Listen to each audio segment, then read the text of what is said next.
uh, anak kelas 7 sampai kelas 9 yang dicintai. Selamat datang ke seminar hari ini yang akan membicarakan topiknya tentang mengelola tentang uang gitu ya, yang akan dibawakan oleh panggilnya Pak atau Ko nih ya, bingung juga. Ko Panggil Joseph ko Juanda. aja nggak apa-apa. Iya, oke. Koko masih muda. Iya, iya. Jadi akan dibawakan oleh Koko Joseph Juanda. Nanti akan diperkenalkan lebih lanjut. Oke, jadi kita mulai aja. Pertama akan dimulai dengan doa pembuka yang akan dipimpin oleh Pak Kim. Ada nggak ya? Sepertinya saya belum lihat Pak Kim. Mungkin atau saya pilih aja orangnya ya. Boleh anak murid? Salah satu siapa nih? Boleh volunteer salah satu dari anak kelas 7 sampai kelas 9. Ditunjuk nih. Iya. Oke lah kalau gitu saya tunjuk aja, soalnya nggak ada yang mau juga pasti. Saya mau tunjuk anak kelas 9, Herbert mungkin boleh bantu untuk doa pembuka. Boleh. Oke.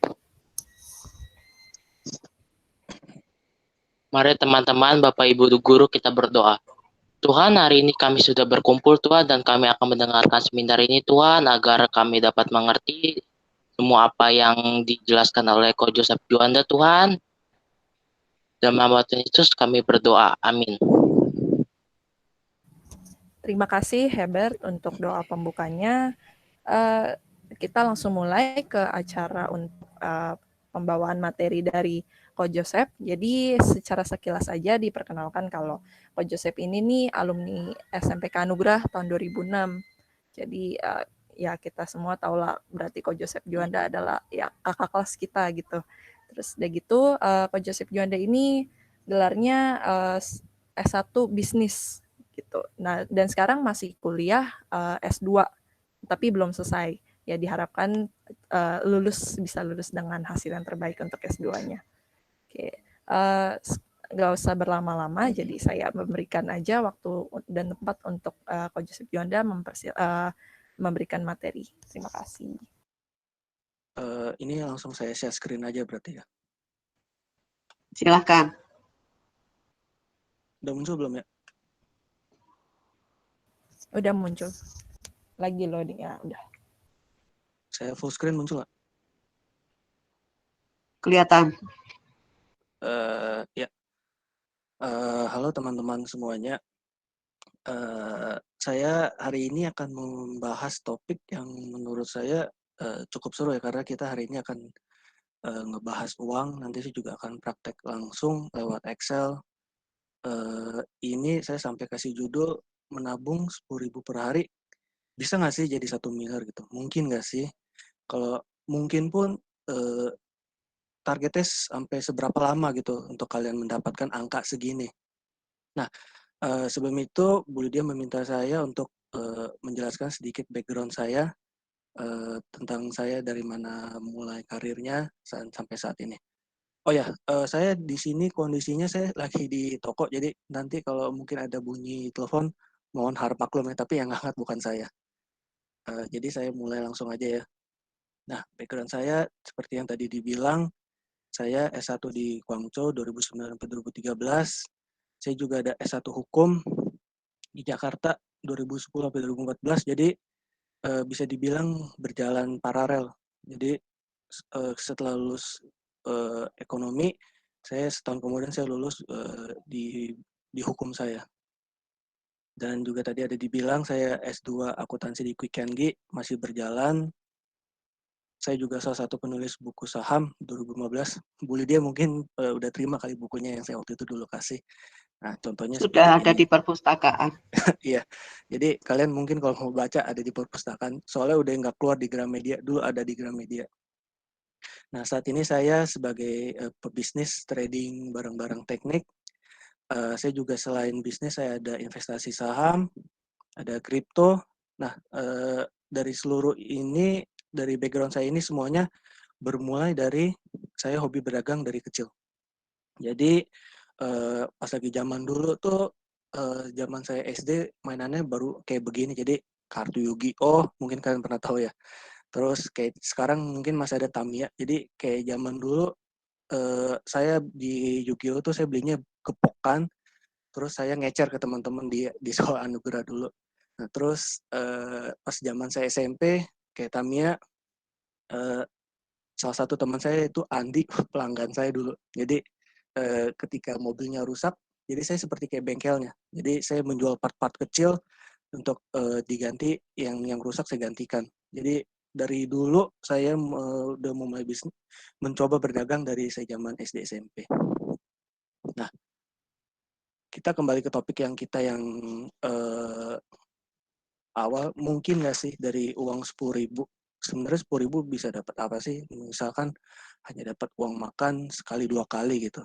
Nah, apakah dari uang yang 10.000 ini yang kalian tabung, misalkan tabung terus menerus, bisa menjadi 1 miliar atau lebih, dan kapan itu bisa terkumpul gitu? Nah, saya udah siapkan Excel-nya. Saya stop screen dulu yang ini ya.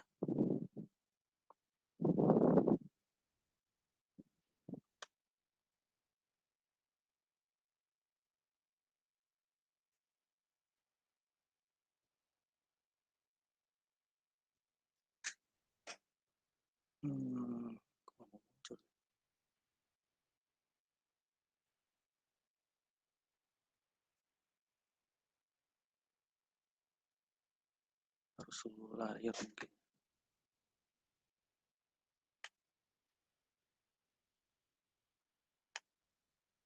Muncul nggak Excel saya?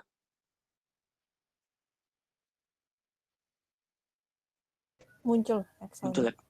Jadi saya pakai asumsi SMP 1 kan umur 13 ya. Jadi anggaplah uang jajan kita 10.000 per hari, berarti sebulan kita bisa terkumpul 250.000. Nah, misalkan kita sisihkan 10% untuk perpuluhan, jadi sebulan kita mengumpulkan 250.000.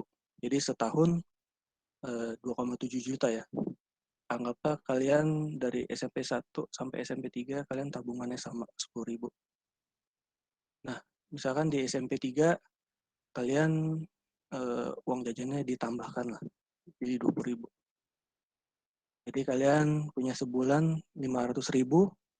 Saya hitungannya 25 hari ya, karena kan Senin sampai Sabtu aja. Jumat nggak, Minggu anggaplah nggak dapat uang jajan.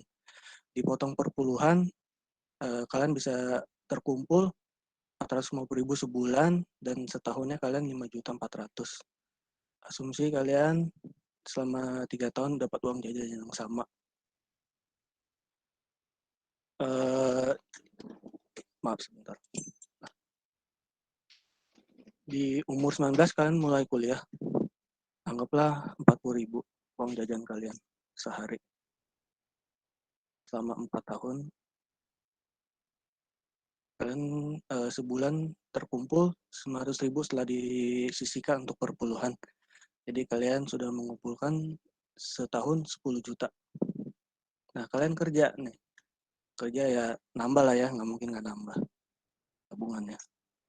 Nah, anggaplah kalian nabung 80.000 sampai kalian umur 25. Jadi sebulan kalian terkumpul 1.800.000, setahunnya 21.600.000. Nah, anggaplah kalian berjodoh cepat, misalkan ketemu pacar di umur 26. Jadi anggaplah kalian berdua nabung lah 150.000 sampai kalian umur 30. Nah, berarti kalian sudah terkumpul sebulannya setelah disisihkan untuk perpuluhan 3.375.000, dan setahun terkumpul 40 juta. Nah, dari angka ini sebenarnya saya pakai asumsi setahun kalian bisa mengembangkan uang kalian 20% aja, nggak perlu besar-besar. Karena 20% juga udah cukup besar. Asalkan konsisten, saya jamin akan menjadi besar. Nah, kan mulai menabung dari umur 13. Nah, kalian lihat di SMA kalian udah megang 20 juta. Sedangkan anak SMA mungkin sedikit sekali yang punya uang 20 juta ya. Nah, terus kalian kuliah, kalian sudah terkumpul 65 juta. Misalkan pahitnya kondisi keluarga kalian kurang baik, uang 65 juta bisa nggak dipakai untuk kuliah? Sangat bisa untuk kalian biayai sendiri uang kuliah kalian. Misalkan kalian tabung terus selama kuliah, di saat kalian mulai kerja, kalian sudah punya uang 200 juta. Mungkin anak tamatan kuliah nggak sedikit sekali yang punya uang seperti ini gitu, yang benar-benar menabung ya. Nah, misalkan kalau kalian kerja terus selama dari umur 23 kalian tabung terus, nggak ada yang mustahil gitu. Jadi dari perhitungan ini, di umur kalian 29-30 ketika kalian mau buka usaha, kalian tuh sudah bisa terkumpul 1 miliar gitu. Jadi ketika kalian punya passion di mana, kalian udah punya modalnya. Jadi nggak hanya nekat buka tapi nggak ada modal. Jadi yang saya bahas ini seluruhnya ini namanya interest compound, bunga berbunga. Mungkin kalian sudah pernah pelajari ya. Nah, kalau kalian simpulkan nih dari umur 13 sampai umur 30, kalian sudah tabung 300 juta. Nggak nyangka ya, kalian mulai dari 10.000 per hari, sampai umur 30, kalian ternyata sudah menabung 300 juta. Dan bisa menjadikan 1,2 miliar. Seperti itu. Jadi kalian kurang lebih sudah 400% ya berarti dari selama kalian menabung di umur 13 sampai umur 30. Nah, misalkan Anda nanya, Pak, gimana kalau misalkan saya tabung terus sampai saya pensiun? Oh, angkanya lebih besar lagi. Tadi kita pakai asumsi sampai umur 30 ya. Nah, kalian perhatikan kelipatan 10 tahun. Ketika kalian terus tabung konsisten 2.500.000, setelah dipotong perpuluhan, misalkan 30 juta setahun kalian kumpulkan, kalian lihat di umur kalian umur 40, 8 miliar. Jadi dari 1 miliar ke 8 miliar itu 8 kali gitu, dengan hanya menginvestasikan uang kalian, nggak kalian hambur-hamburkan. Jika kalian menabung, sangat mungkin uang kalian tuh berlipat ganda gitu. Sekarang kita lihat lagi, misalkan umur pensiun di Indonesia tahun 55 ya. Nah, kita lihat dulu deh di umur 5. Kalau kalian di umur 50 miliar. Jadi uang kalian yang 8 miliar bisa menjadi 50 miliar.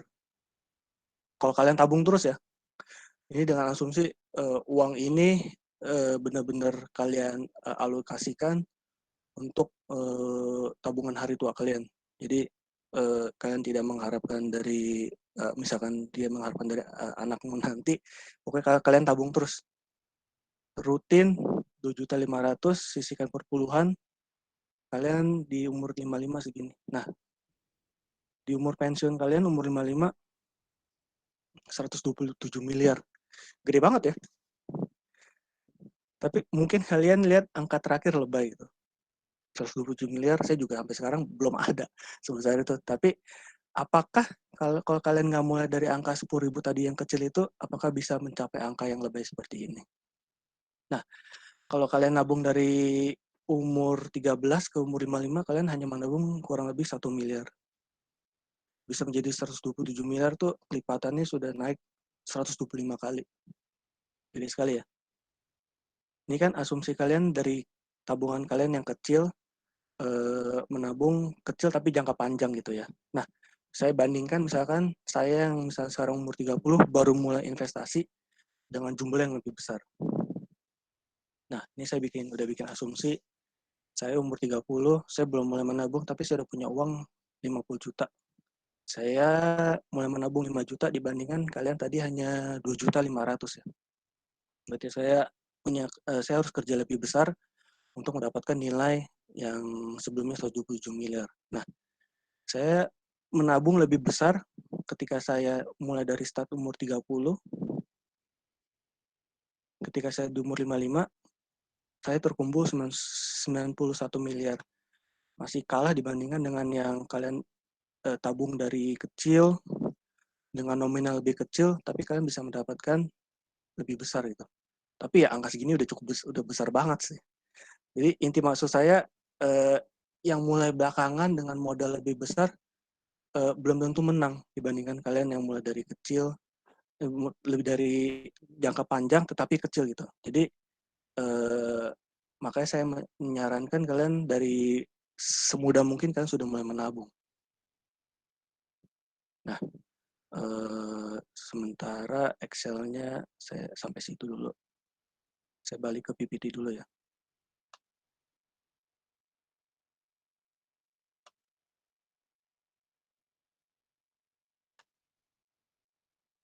Share screen.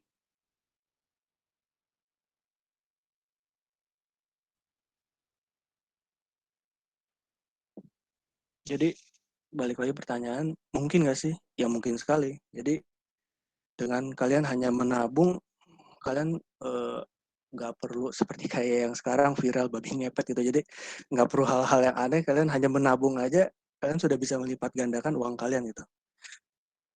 Pakar bilang interest compound itu seperti keajaiban dunia ke-8 karena seperti tadi angka tabungan kalian tuh bisa berlipat ganda gitu.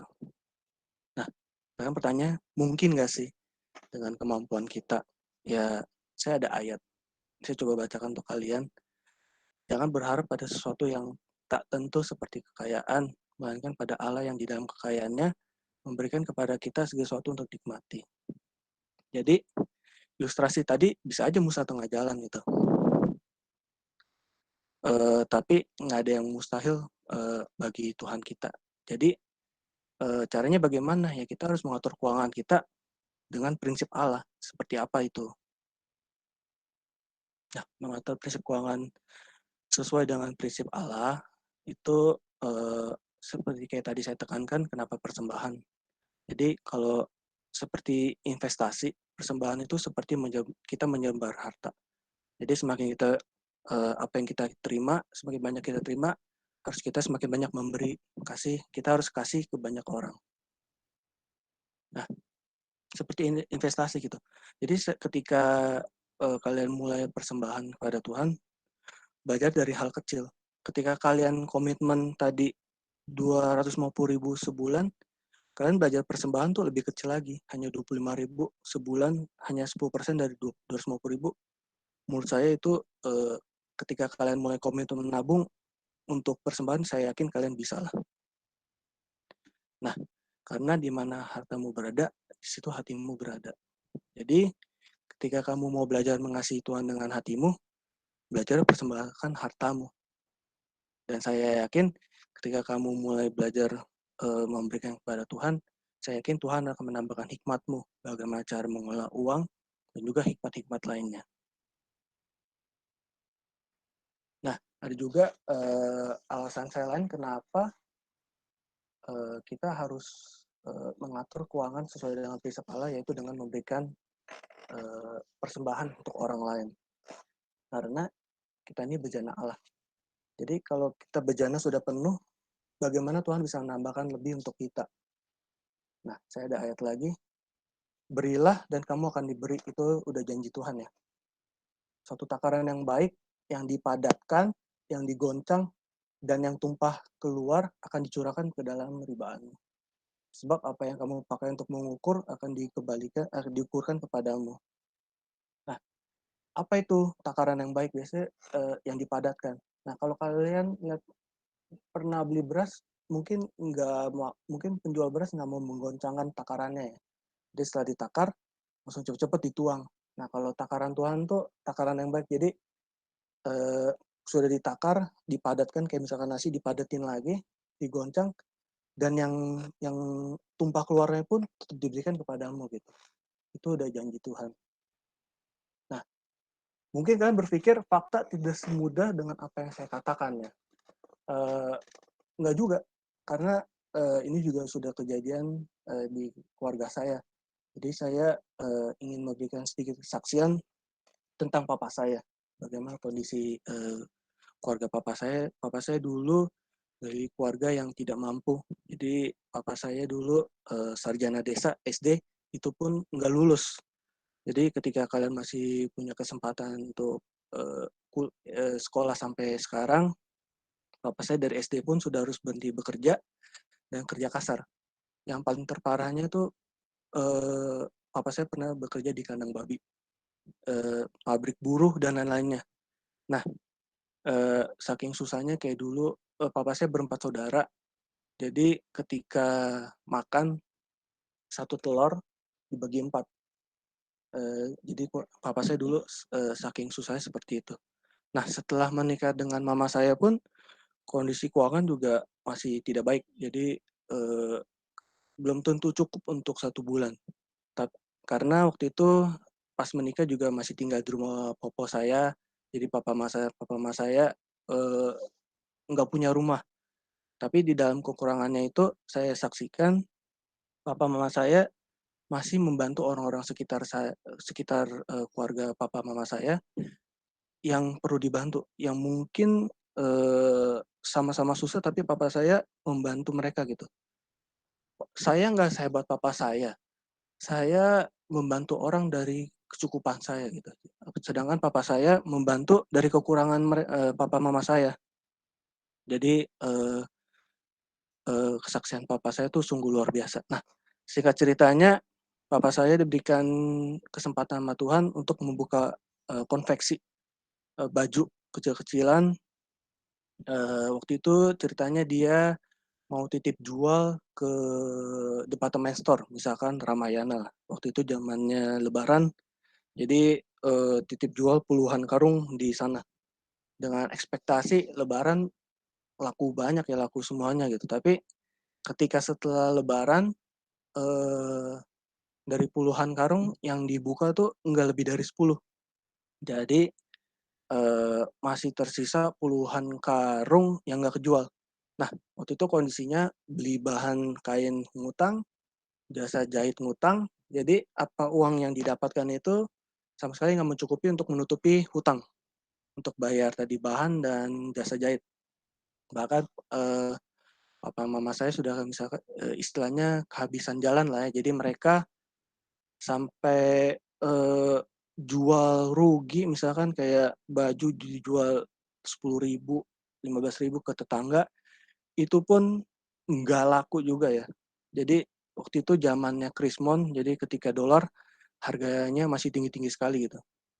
Nah, tapi untungnya papa saya nggak menyerah, jadi waktu itu nekat lah buka toko di Mangga 2 Pasar Pagi. Nah, kalau Mangga 2 Pasar Pagi kan yang bawah paling mahal, paling atas paling murah. Nah, papa saya tuh sewa yang udah paling atas, paling pojok. Pokoknya yang paling murah lah. Jadi ada orang bilang tuh kayak tempat jin buang anak. Orang lewat 1-2 sehari pun itu udah bersyukur. Nah, tapi siapa sangka dari yang orang bilang sepi, yang takaran orang bilang sepi, Tuhan bisa datangkan orang luar negeri lewat ke depan toko papa saya. Nah, tadi kan saya bilang dulu zamannya Krismon. Jadi ketika harga dolar tinggi berarti barang di Indonesia tuh sangat murah ya. Jadi ketika orang luar negeri itu datang ngeliat barang papa saya, kok murah? Jadi yang barang yang nggak habis itu puluhan karung diborong. Jadi hampir habis barang-barang yang seharusnya jadi sampah nggak laku, yang dijual 15.000 pun itu nggak laku, ternyata bisa diborong sama sama orang luar negeri tadi. Nah, ini saya ada ayat yang saya ingat, hati manusia memikir-mikirkan jalannya, tetapi Tuhan yang menentukan arah langkahnya. Hati manusia merancangkan jalannya, tetapi Tuhan menetapkan langkah-langkahnya. Bahwa hati manusia memikirkan jalannya, tapi Tuhan menentukan segala langkahnya. Jadi, papa saya ceritanya sudah kehabisan jalan, pengen jual rugi pun, Tuhan nggak mengizinkan papa saya jual rugi. Jadi, mungkin saat itu papa saya nggak tahu jalan Tuhan ya. Tapi ketika papa saya memikirkan jalan dua rugi, tapi Tuhan sudah menentukan arah langkah papa saya bahwa barang itu sudah ditetapkan untuk dibeli untung gitu. Bahkan ketika orang luar negeri itu beli lebih mahal yang seharusnya dijual di Ramayana. Itu benar-benar mukjizat lah kalau bisa saya bilang. Jadi apa yang kita pikirkan tuh belum tentu yang sesuai dengan langkah Tuhan. Jadi kayak angka-angka tadi yang di Excel tadi, percayalah kalau ketika kalian itu kan baru hitungan manusia ya. Jadi ketika kalian sisihkan persembahan, percaya langkah Tuhan tuh lebih baik dari apa yang kita sudah susun dari umur 13 tadi sampai umur 30 tadi. Percaya langkah Tuhan lebih baik daripada langkah kita. Makanya saya tekankan dari tadi, ketika kalian sudah mengumpulkan uang, jangan pernah lupakan sisihkan persembahan untuk Tuhan. Nah, setelah persembahan lalu bagaimana? Ya kayak digambar ini, menabung. Apapun yang kamu terima kalian tabung. Uang angpau ditabung, uang jajan harian ditabung. Tadi itu asumsi baru uang jajan doang ya. Ketika kalian punya uang angpau, bisa lebih kencang lagi nambahnya. Terus misalkan di sekolah ada lomba, ada uang yang kalian tabung. Terus kayak tadi saya pedagang kecil-kecilan juga ditabung. Jadi intinya ya mulai aja dulu. Nah sekarang pertanyaannya, dagang apa? Lomba apa? Ya kalian sambil menunggu kesempatan Tuhan bukakan jalan untuk kalian ya harus belajar. Never ending improvement. Saya juga sampai sekarang saya juga masih belajar. Saya masih mengupgrade skill saya dan knowledge saya karena bagaimana cara mengembangkan bisnis saya, bagaimana cara saya mengembangkan investasi saya. Karena di dunia bisnis dan dunia pekerjaan tuh komoditas yang paling mahal tuh bukan barang, tetapi informasi. Misalkan di pekerjaan, pekerjaan apa sih yang baik atau pekerjaan apa sih yang banyak dicari orang, itu kan informasi. Atau misalkan bisnis apa sih yang menguntungkan, atau misalkan investasi, saham apa sih yang bagus. Terus sampai banyak orang yang mengikuti seminar bisnis dan ataupun motivasi. Tujuannya apa? Tujuannya cuma satu. Bagaimana cara dia mendapatkan informasi yang dia belum tahu. Jadi informasi itu diperjualbelikan gitu loh. Ketika kalian nggak tahu. Nah, mumpung kalian masih muda, kalian belajarlah sungguh-sungguh gitu.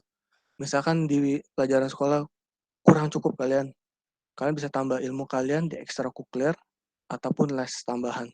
Nah, kebetulan setelah saya bicara nanti ada orang dari tim study center yang ingin mempresentasikan yang bisa memberikan kalian les gratis. Nah, tujuannya apa ya? Kalian bisa mengupgrade tadi skill dan knowledge kalian. Intinya gini, semakin cepat kalian mengetahui suatu informasi dan skill dibandingkan orang lain, di situ kesempatan kalian. Jadi sambil menunggu waktunya Tuhan untuk memberikan kalian, membukakan jalan kalian harus mengimprove diri kalian dulu. Kenapa itu? Nah, sedikit penutup dari saya. Seperti tadi, upgrade skill dan knowledge kalian sampai kapanpun sama seperti saya. Karena tujuannya cuma satu, Tuhan melihat kelayakan kalian. Apakah Tuhan melihat apakah kalian layak diberikan uang sekian atau sekian gitu. Karena mental memegang uang 1 juta, 10 juta, 100 juta, 1 miliar itu berbeda jauh. Jadi misalkan ada orang baru punya 10 juta, udah foya-foya. Misalkan beli gadget, beli baju bermerek. Sedangkan tadi 10 juta kalian bisa gulung terus sampai 1 miliar gitu. Misalkan orang baru punya uang 100 juta, langsung buru-buru beli mobil mahal. Jadi Tuhan tuh melihat seberapa besar tanggung jawab kita mengelola uang. Sebenarnya belanja seperti itu ya nggak salah juga, tetapi Tuhan ingin melihat sebagaimana tanggung jawab kita mengelola uang yang kita punya. Nah, kalian mungkin pernah baca ya di Alkitab sering dengar tentang 1 talenta, 3 talenta, 5 talenta. Saya nggak akan mengulang perumpamaan tersebut, tapi yang ingin saya tekankan sebenarnya 1 talenta ini punya kesempatan yang lebih besar daripada yang 5 talenta ini loh. Jadi 1 talenta mungkin dia bisa melipatkan ganda nggak hanya 1 talenta. Mungkin bisa 3 talenta atau 5 talenta. Contoh simpelnya kayak gini. Kalian punya uang 1 juta buka warung Indomie. Warung Indomie paling 2.000. Tambah ongkos masak 1.000, 3.000. Bisa nggak kalian jual 10.000? Bisa ya. Jadi dari 3.000 menjadi 10.000 itu sudah berapa? 3 kali. Dari 1 talenta menjadi 3 talenta. Nah, anggaplah 1 juta itu kalian bisa dapat 400 bungkus mie. Nah, dalam sebulan mungkin 400 bungkus itu bisa habis. Nah, dibandingkan dengan si 5 talenta ini, anggaplah 5 juta, kalau dijadikan bungkus mie, mungkin 2.000 bungkus. Nah, 2.000 bungkus ini belum tentu habis dalam 1 bulan. Jadi maksud saya, ketika yang kalian memegang uang lebih besar, tanggung jawab kalian tuh lebih besar untuk melipatkan ganda. Mumpung kalian masih muda, nggak peduli misalkan kalian bilang, saya cuma punya 1 talenta. Nggak masalah. Itu bahkan kesempatan kalian untuk melipatkan ganda lebih besar lagi. Jadi semakin kecil tanggung jawab kalian, semakin besar kesempatan kalian untuk melipatkan ganda apa yang Tuhan telah titipkan pada kamu. Nah, yang paling terakhir dan yang paling penting, sorry, satu lagi. Nah, ini yang tadi yang saya bilang, jangan seorang pun menganggap engkau rendah karena engkau muda. Jadilah teladan bagi orang-orang percaya dalam perkataanmu, dalam tingkah lakumu, dalam kasihmu, dalam kesayanganmu, dan dalam kesucianmu. Jadi, ketika kalian muda, jangan pernah menganggap yang paling penting, ini kan ditulis, jangan seorang pun menganggap engkau rendah. Yang paling penting, jangan menganggap dirimu rendah. Jadi, ketika kamu mengeset dirimu rendah, ya itu targetmu. Jadi makanya saya pikir ketika kalian muda, jangan menganggap, saya nggak bisa apa-apa. Toh tadi saya bilang 10.000 kalian ketika kalian tabung, nggak kalian hambur-hamburkan, bisa loh jadi uang kalian buka usaha di umur kalian nanti 30. Nah, dari yang semua saya bicarakan, yang paling penting, jangan pernah meninggalkan Tuhan. Jadi apapun yang tadi saya bicarakan panjang lebar, semuanya sia-sia kalau kalian meninggalkan Tuhan. Jadi ketika kalian berjalan di luar Tuhan, berarti kalian sudah tidak tidak mengelola uang di dalam Tuhan. Nah, udah sekian sih dari saya. Oh ya, sorry. Itu dari tim Study Center katanya ada ada link ya yang dibagikan di chat Google Meet-nya. Ada link Google Form. Mereka ada ngadain giveaway sedikit 50.000 ya kalau nggak salah. Buat kalian modal tabung lah. Jadi linknya kalian bisa lihat di chat. Ada hadiah. Ya, ada hadiah. Mungkin sampai sini ada yang mau nanya nggak sebelum dari tim Study Center?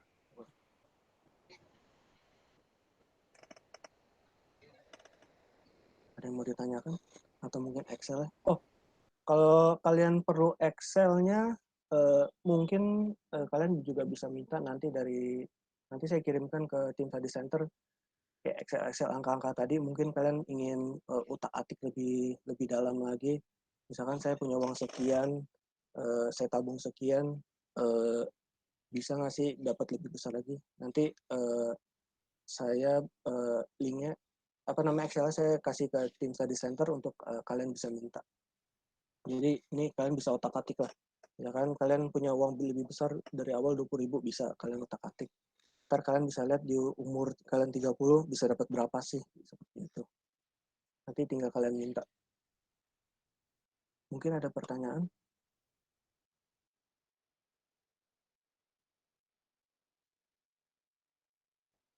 Ada yang rese nggak?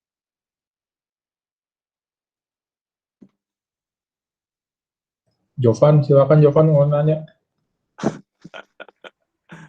Oh iya. Halo Ko, saya Jovan dari kelas 8. Saya mau nanya Ko. Ah, Kalau misalkan kita kan sudah nabung capek kan, yang tadi kita harus menabung terus menginvestasikan uang kita. Tapi kalau misalkan uang kita itu diambil sama orang tua kita, bagaimana tuh? eh, kalau makanya dari awal dari saya zaman saya SD ya, SD atau SMP. Jadi sebentar saya screen yang tadi. Jadi dari zaman saya dulu saya tuh udah buka rekening. Jadi bisa nggak sih kalian nggak punya KTP bisa buka rekening? Bisa banget. Jadi kalian bisa ajak orang tua kalian bilang mah mau buka tabungan sendiri dong. Jadi atas nama orang tua kalian punya tabungan sendiri atas nama kalian. Itu sangat bisa. Jadi kayak uang misalkan ampohnya 20.000 ya tabung dulu aja sampai saatnya Tuhan memberikan kalian kesempatan untuk mengembangkan uang kalian sudah dapat ilmunya, ya uang itu baru bisa kalian pakai. Tapi saya juga dari dulu dari SD sih uang angpau titip orang tua. Ya sebenarnya tergantung orang tuanya juga sih. Tapi bersyukurnya ketika ketika saya ingin buka tabungan, mama saya mendukung. Jadi uang yang paling aman sebenarnya emang taruhnya di bank. Dibandingkan kalian pernah baca cerita uang puluhan 10 juta dimakan rayap ya. Kalian mungkin pernah dengar ya. Jadi ketika kalian belum tahu mau jualan apa, mau usaha apa ya, intinya buka rekening dulu. Sedangkan sekarang juga banyak ya, misalkan bank-bank online yang misalkan apa namanya rekening mungkin kalian belum punya, kan bisa ya top up OVO. Jadi dari uang kalian OVO itu kan seperti kayak rekening juga ya. Jadi uang kalian bisa kalian kumpulkan dulu sampai misalkan kalian umur 17, dari uang yang di OVO itu kalian pindahkan ke rekening bank BCA atau bank-bank lainnya. Seperti itu sih. Jadi sebenarnya banyak sekali langkah untuk kalian memulai untuk menabung. Seperti itu. Menjawab nggak? Sudah Ko. Thank you Ko. Oke, mungkin ada lagi yang ingin bertanya selain Jovan. Bapak Ibu Guru juga mungkin kalau mau bertanya boleh, dipersilahkan. Jovan lagi resen. Silakan Jovan. Kok saya mau nanya lagi Ko. Jadi tuh kan tadi Koko bilang kalau uang kita tuh bisa diinvestasikan tabungan kita menjadi berkembang. Jadi kan uang tabungan kita nggak dibiarin jadi uang dingin aja. Betul. Terus karena saham sama investasi itu kan yang di saham itu kan sangat beresiko ya. Terus yang resikonya kecil itu apa ya Ko? Thank you. Risiko kecil seperti yang tadi saya bilang, kalian bisa misalkan mulai usaha sih. Saya juga dari awal tadi yang di SD tadi, saya juga pas lagi saya zaman SMP sih juga belum mengenal namanya saham. Jadi terus palingan mungkin pertanyaan kalian, jualan apa sih? Ya tergantung hobi kalian, passion kalian. Jadi dulu saya hobi.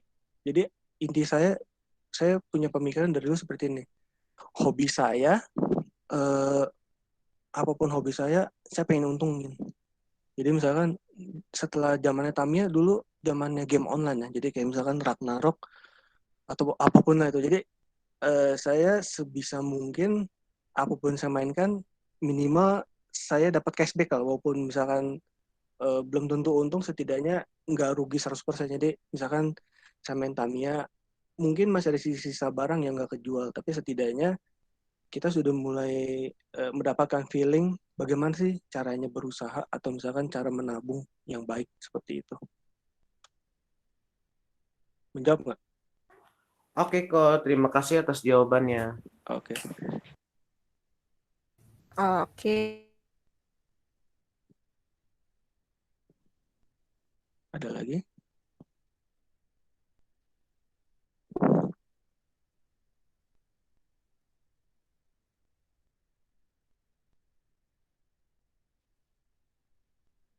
Ayo, ada lagi nggak? Kalau ada tinggal raise hand. Nyambung dikit ke Jovan tadi, kalau uang kamu dipakai sama orang tua, harusnya kamu bersyukur. Kenapa? Karena kamu masih punya uang yang ditabung buat bantu orang tua. Bayangkan kalau orang tua lagi butuh, lalu kamu nggak megang uang, gimana rasanya? Kayak gitu sih. Saya mau nanya dong, Joseph, Ya. saya waktu bulan lalu, saya ada dapat uang 1 juta, lalu saya pikir saya mau tabung di bank, dan ternyata waktu akhir bulannya udah habis. Gimana? Kamu ada tips and trick nggak supaya uang 1 juta itu kalau misalkan ditabung itu nggak pakai gitu? Iya, soalnya kalau di bank juga sebenarnya kan intinya kan bank misalkan bunga bank hanya 1%. Kalau tabungan biasa ya, tabungan deposito, sedangkan inflasinya aja 3%, berarti uang kita secara otomatis udah berkurang, belum lagi dimakan sama biaya admin gitu. Makanya sebenarnya banyak sih langkah-langkah untuk kayak apa namanya, sekarang kan selain saham banyak sekali seperti kayak P2P lending, mungkin Koko banyak tahu. Contoh-contohnya banyak banget P2P lending yang memberikan rate misalkan belasan persen setahun. Itu udah lebih dari cukup untuk mengalahkan apa namanya, rate inflasi yang 3% tadi. Intinya pokoknya uang kita harus di atas inflasi tadi, misalkan inflasinya 3%, berarti sebaiknya uang kita nggak boleh harus berkembang lebih dari 3% biar uang kita tuh nggak kalah dimakan inflasi. Sorry. Sebenarnya sih bukan karena inflasi, karena kepake. Oh, ya itu kok lebih baik daripada nganggur, bisa coba yang seperti yang tadi saya bilang, misalkan P2P lending kan banyak banget tuh. Jadi yang dananya di hold, yang memaksa kita nggak memakai uang itu, misalkan di hold sebulan, 3 bulan, setahun, jadi itu udah dianggap uang hilang, jadi kita udah nggak bisa pakai. Seperti itu sih. Oke, makasih. Ada lagi?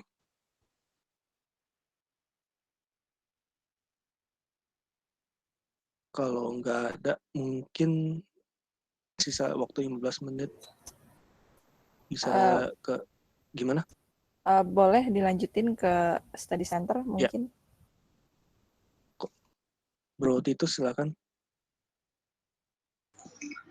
Terima kasih kesempatannya.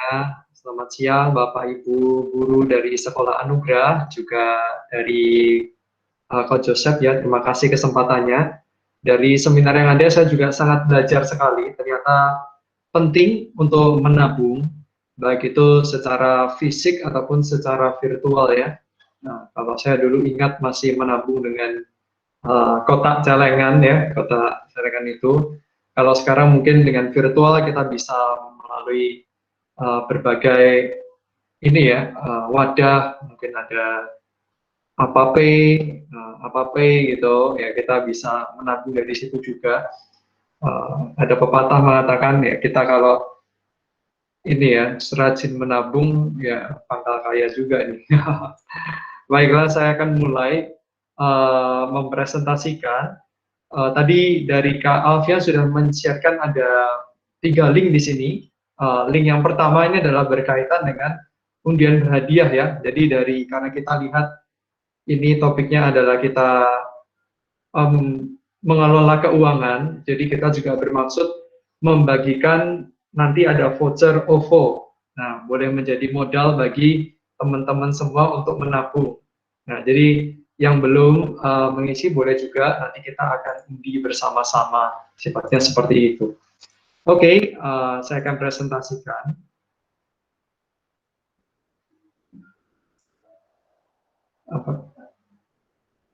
Apakah screen saya terlihat?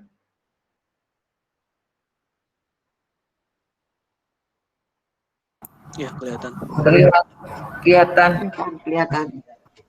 Baik, jadi beberapa dari kita mungkin pernah mengenal ataupun belum mengetahui Study Center. Study Center, kami dari Study Center Gunung Sahari, sebenarnya Study Center itu apa sih? Kami adalah yayasan non-profit atau non-profit organization. Dan kami sendiri yang ditawarkan itu adalah berupa beasiswa pendidikan. Tapi beasiswa ini dalam bentuk apa, Kak? Beasiswa pendidikan ini ada dalam bentuk tadi yang disampaikan adalah les, seperti les. Tetapi apa yang membedakan kami dengan tempat les yang pada umumnya? Saya meminjam istilah, kalau yang di luar sana mungkin mereka money oriented, atau jika ada uang maka baru dilayani. Namun dengan kami ini berbeda. Kami tidaklah sedemikian karena kami yayasan non-profit. Semua kegiatan kami 100% free. Nah, kami sendiri sudah berdiri sejak lama sebenarnya, dari tahun 1994, dan sampai sekarang sudah ada 27 cabang di Jakarta. Dan salah satunya kami yang mempresentasikan hari ini adalah dari cabang Gunung Sahari. Nah, kami ada di Gunung Sahari 4 nomor 6.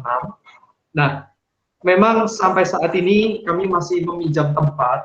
Nah, kami belum memiliki gedung sendiri karena kami tidak terpusat di satu tempat.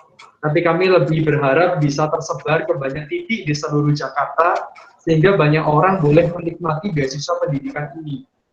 Kok bisa free, Kak? Bagaimana? Memang ada donatur yang menyokong kami. Donatur ini juga sejalan dengan apa yang dimau oleh Pak Presiden Jokowi ya, ingin mencerdaskan kehidupan bangsa. Oleh karena itu, kami berharap melalui beasiswa pendidikan yang ada ini, anak-anak Indonesia di background apapun ya, di background macam apapun, mereka boleh menikmati pendidikan yang baik.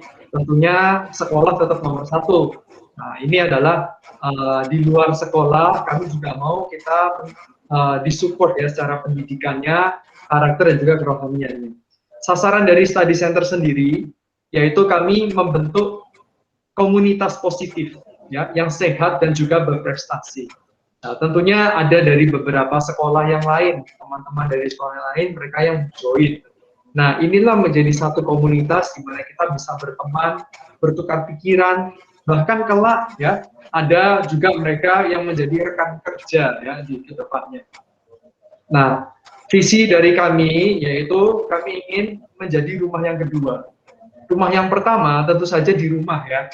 Nah, sedangkan rumah yang kedua ini maksudnya kita menjadi satu komunitas yang saling mendukung. Baik di dalam 3 pilar utama, yaitu pendidikan, karakter, dan juga iman. Nah, rekan-rekan semua, 3 pilar ini, pendidikan, karakter, dan iman, sangat berkaitan dengan kehidupan kita sebagai seorang yang muda, remaja. Tidak bisa kita kekurangan satu dari 3 ini. Pendidikan kita tentu saja harus bagus. Tetapi kalau karakternya dan imannya kurang, maka sangat sayang sekali. Begitu juga dengan orang yang memiliki karakter yang begitu santun, baik, tetapi jika pendidikan dan imannya kurang, juga sangat disayangkan. Nah, lalu yang terakhir juga, jika seorang imannya begitu kuat, tetapi pendidikan dan karakternya kurang, juga kurang solid. Oleh karena itu, 3 hal ini saling mendukung. Baik itu pendidikan, karakter, dan iman. Semuanya mendukung supaya kita kelak boleh menjadi berkat bagi keluarga, sesama, dan juga bangsa. Nah, berikut ini adalah kegiatan yang diadakan sebelum pandemi. Jadi sebelum pandemi kita biasanya akan tatap muka ya, untuk belajar bersama-sama. Tentunya ini semua disesuaikan dengan kurikulum ya, dengan yang di sekolah juga. Lalu di akhir pekan ya, di weekend kita juga bersama-sama kita bilang olahraga ya.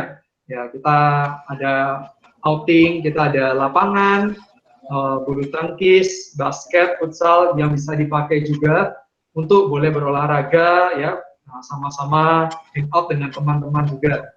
Nah, lalu kita juga ada kegiatan ya seperti lomba, lalu ada visiting juga ke beberapa tempat yang mungkin beberapa dari kita pernah mengenal tempat-tempat ini. Nah, ini kita visiting ke beberapa tempat. Nah, lalu yang selanjutnya, nah selama masa online ini, Study Center juga tetap hadir. Nah, kami hadir melalui kelas-kelas online berbasis Zoom.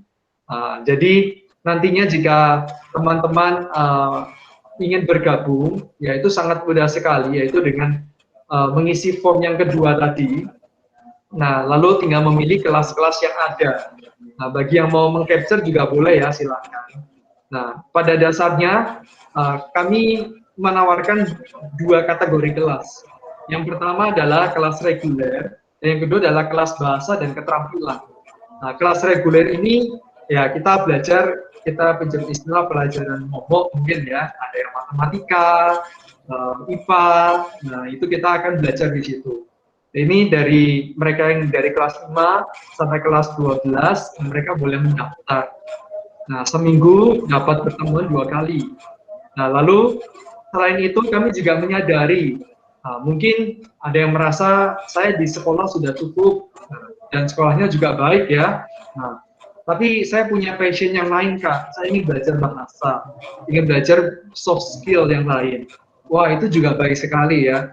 Tadi kalau dilihat, nah, Coach Joseph, ya, dia bisa kuliah sampai ke China, pasti dia juga bisa bahasa Mandarin, bukan? Nah, ini menjadi satu acuan buat kita juga nih. Ya, ternyata bahasa juga penting.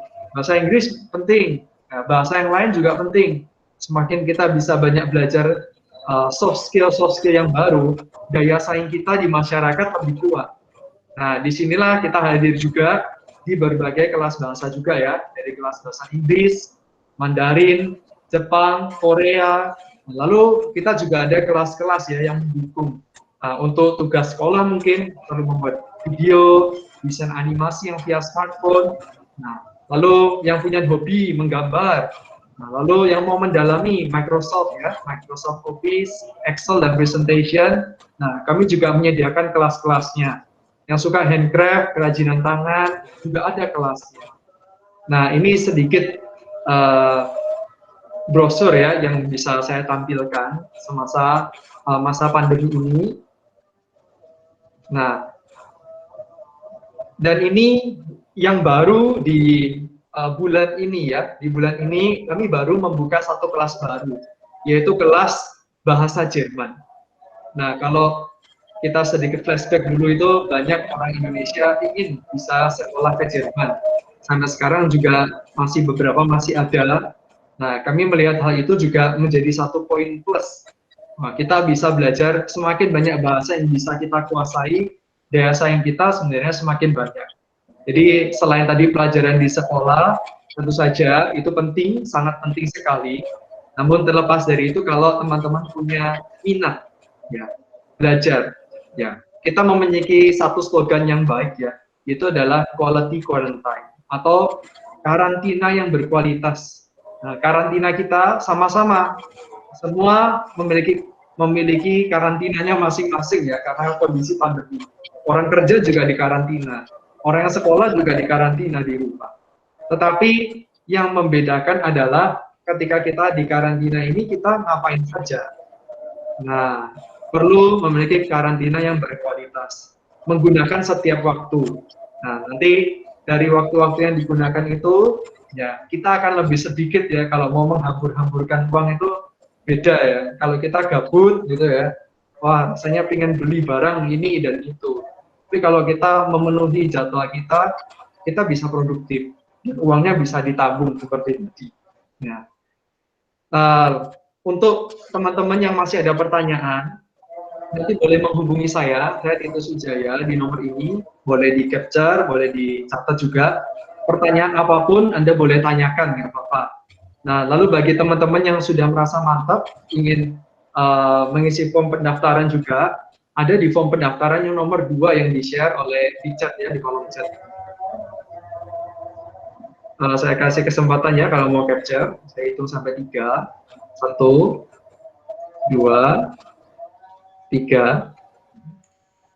Dan yang terakhir, kita selain itu kita juga biasa mengadakan pendampingan. Nah, baik itu untuk anak-anak dan juga anak-anak remaja tentunya, dan juga untuk orang tua remaja sebenarnya. Kebetulan kami di tanggal 8 akan mengadakan satu seminar, ya, seminar orang tua dan anak ya. Nah, jadi bagi teman-teman yang merasa mungkin orang tuanya boleh join ini, silahkan juga kalau bagi yang mau capture, nanti yang mau tanya infonya juga boleh tanya ke nomor saya.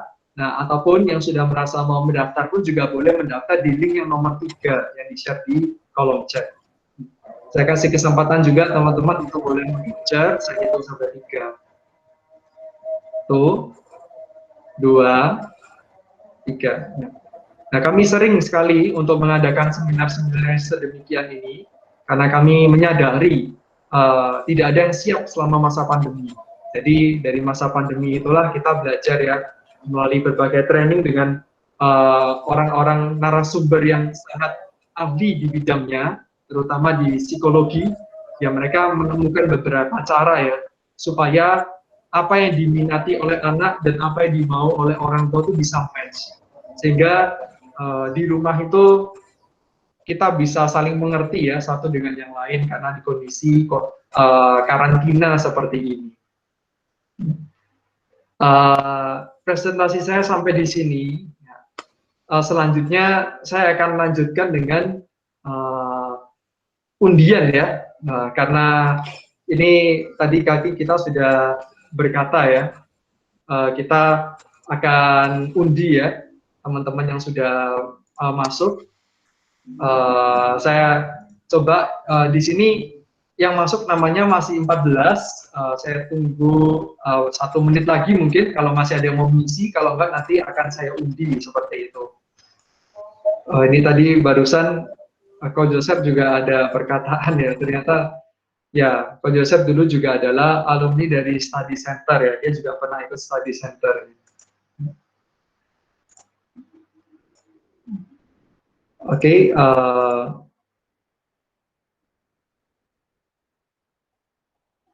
karena waktu ya, saya coba undi. Ya, ini yang terkumpul di sini ada 14 nama. Nanti kita sama-sama undi. Saya coba share screen sebentar.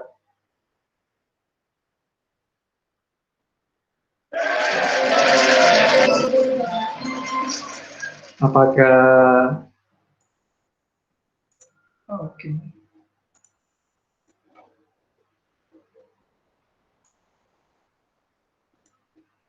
Apakah share screen saya kelihatan? Terlihat ya? Ya. Nah, terlihat. Kelihatan kok. Oke, kita akan undi 3 orang ya. Ini nanti nomor, nanti saya akan lihatkan yang mengisi siapa saja. Dari 3 ini, nanti teman-teman akan berhak mendapatkan voucher OVO 50.000. Nah, jadi langsung diundi. Setelah ini nanti tinggal kontak ke nomor saya tadi, nanti akan diberikan. Kita akan undi 3 orang ya. Saya putar ya.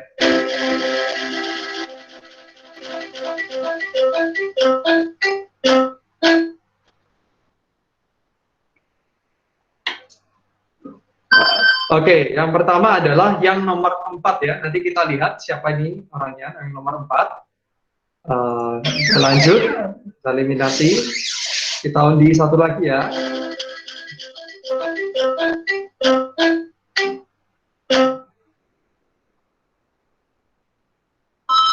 Di nomor 15. Nah, dan 1 lagi.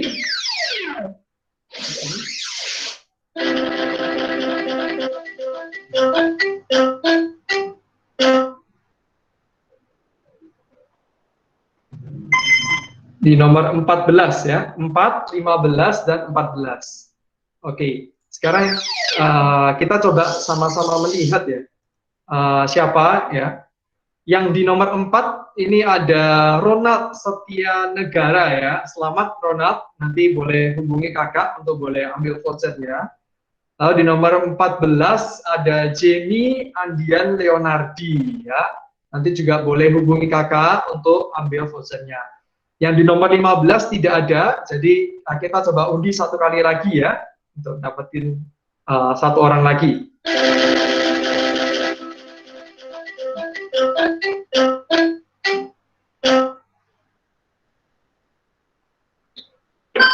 Nomor 11 ya.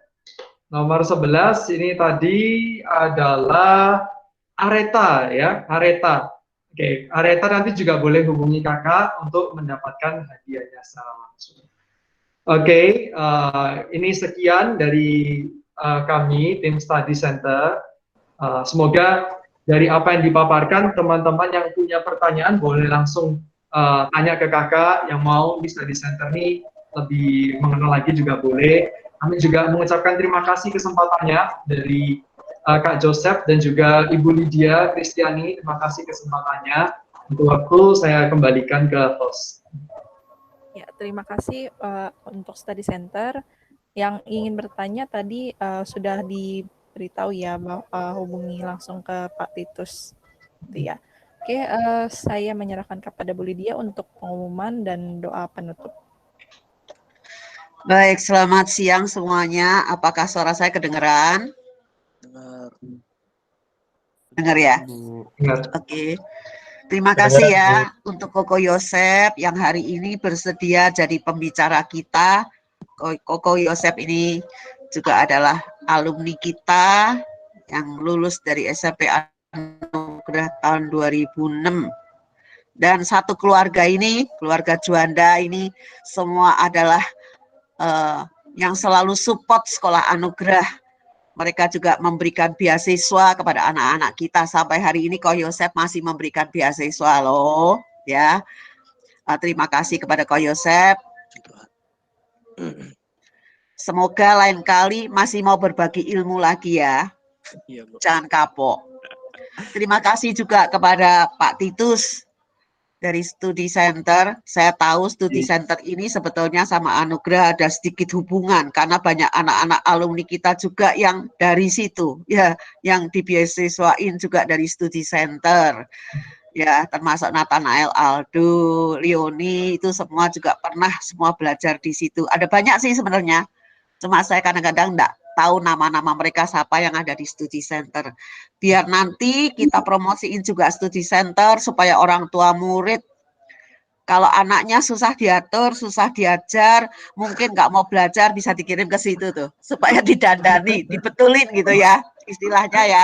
Nanti Pak Titus kasih kita juga nomornya ya buat sekolah ya. Jadi nanti guru-guru kalau kesulitan ngajar anak yang susah-susah banget bisa dikirim ke situ. Nanti kita sarankan orang tua bawa anaknya ke situ supaya didandanin begitu ya. Oke, terima kasih. Semoga Studi Center benar-benar bisa menjadi berkat untuk banyak anak ya. Mari kita bersama-sama menutup dalam doa. Bapa dalam surga, terima kasih jikalau ke siang hari ini Kau mengizinkan kami bersama-sama belajar tentang uang. Terima kasih Kau sudah memakai Koko Yosep untuk men-sharingkan semua pengetahuan dan ilmu yang dimilikinya kepada kami anak-anak SMP Anugerah. Meskipun anak-anak umur masih cukup muda, tetapi tidak berarti mereka tidak bisa mengelola keuangan. Sudah seharusnya dari masa sekarang sejak mereka masih SMP belajar bagaimana menggunakan uang tidak sembarangan. Tidak belanja boros dengan sembarangan tetapi bisa menabung untuk masa depan mereka. Juga kami mau menyerahkan Koko Yosep dalam tangan kuasa-Mu, berkati dia di dalam menyelesaikan studinya supaya tidak lama nanti kami mendengarkan berita baiknya ketika ia bisa mendapatkan S2-nya. Berkati dia, berkati pelayanannya kepada Tuhan, cintanya kepada Tuhan, berkati keluarnya istri dan anaknya, berkati usaha pekerjaannya, supaya apa yang dikerjakannya boleh memuliakan Tuhan dan berkenan di hati Tuhan. Supaya Koko Yosep semakin bersinar bagi kemuliaan Tuhan. Kami juga mau menyerahkan Pak Titus Wijaya dalam tangan kuasa-Mu dan rekan-rekan yang ada di Studi Center yang bekerja melayani Tuhan melalui Studi Center ini, berkati mereka semua. Di dalam membina anak-anak, di dalam mengajari mereka ilmu, supaya Studi Center ini menjadi wadah yang sungguh-sungguh dipakai Tuhan untuk kemuliaan nama-Mu. Berkatilah Studi Center ini juga Tuhan. supaya boleh menjangkau anak-anak yang merasa minder, yang merasa tidak bisa mengikuti pelajaran dengan baik, yang harus dibantu. Tuhan berkati mereka.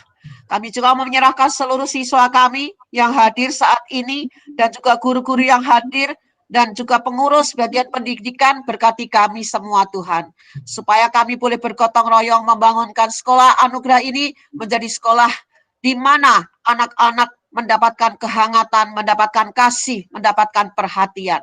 Berkati Bapak Ibu Guru, bila mengajar, membina dengan kasih-Mu Tuhan, supaya sekolah anugerah menjadi sekolah yang benar-benar adalah titipan Tuhan untuk hadir di tengah-tengah masa pandemi COVID semacam ini. Di dalam keterbatasan-keterbatasan kami ini, Tuhan, tolong supaya kami tetap eksis, dipakai sebagai wadah untuk memuliakan Tuhan. Kami menyerahkan seluruh yang hadir saat ini secara online dan nanti akan bisa dilihat lagi di YouTube. Berkati ya Tuhan, supaya semua orang yang menyaksikannya bisa mendapatkan berkat daripada-Mu. Juga para alumni yang rindu untuk mengikuti join dengan Google Meet siang ini, namun mereka terhalang sedang bekerja. Dan orang tua murid juga, supaya nanti mereka bisa mengikutinya kembali di YouTube. Terima kasih Tuhan. Kami bersyukur, kami berdoa memohon hanya dalam nama Tuhan Yesus. Amin. Terima kasih ya, Koko Yosef. Terima kasih ya, Pak Titus. Terima kasih. Terima kasih juga Cici Gebi udah jadi host hari ini, dan Master Rustam yang selalu bergelut di depan komputer. Terima kasih semuanya. Anak-anak sudah boleh live. Nanti kalau masih mau nanya sama Koko Yosef, boleh japri lah. Nanya sendiri, ya. Oke. Terima kasih. Terima kasih, Tuhan berkati. Ya, Tuhan berkati Terima kasih semua, Tuhan memberkati.